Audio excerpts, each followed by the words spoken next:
Bihar SIR list पर मंगलवार को सुप्रीम कोर्ट में सुनवाई के दौरान चुनाव आयोग ने कहा कि अभी तक इलेक्शन कमीशन के पास आकर किसी व्यक्ति ने आपत्ति नहीं जताई, सिर्फ दिल्ली में बैठे एनजीओ शोर मचा रहे हैं। याचिकाकर्ताओं की ओर से सीनियर एडवोकेट प्रशांत भूषण, अभिषेक मनु सिंघवी ने कोर्ट को बताया कि फाइनल लिस्ट में 3,66,000 लोगों के नाम गायब हैं और उन्हें इसके बारे में कोई जानकारी नहीं दी गई ताकि वे अपील कर सकें। याचिकाकर्ता के अपील पर चुनाव आयोग के वकील राकेश द्विवेदी ने कहा कि सभी राजनीतिक दलों को लिस्ट सौंपी गई है।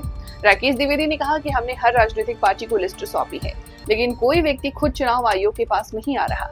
दिल्ली में बैठे एनजीओ शोर कर रहे इन लोगों ने अभी तक फाइनल लिस्ट को चुनौती देते हुए आवेदन भी नहीं दाखिल किया।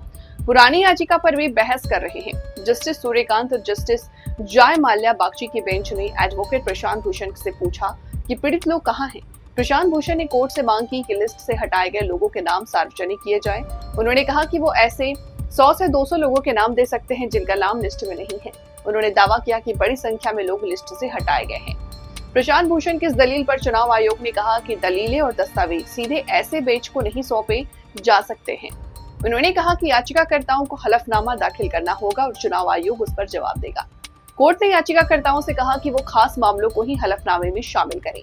कोर्ट ने यह भी कहा कि चुनाव आयोग की वेबसाइट पर ड्राफ्ट लिस्ट और फाइनल वोटर लिस्ट दोनों मौजूद हैं, जिससे वो लिस्ट से बाहर किए गए नामों का पता कर सकते हैं। प्रशांत भूषण ने कोर्ट को बताया कि पहली ड्राफ्ट लिस्ट में 65 लाख लोगों को हटाया था, लेकिन सुप्रीम कोर्ट के हस्तक्षेप के बाद 21 लाख लोगों को शामिल किया गया। उन्होंने कहा कि ये समझ नहीं आ रहा कि लिस्ट में जोड़े गए नाम वो हैं जो शुरू में लिस्ट से हटाए गए थे या नाम थे। कोर्ट के चुनाव आयोग से कहा कि जो नाम लिस्ट से हटाए गए हैं उनका डेटा डिस्ट्रिक्ट इलेक्टोरल ऑफिस में दिया जाए।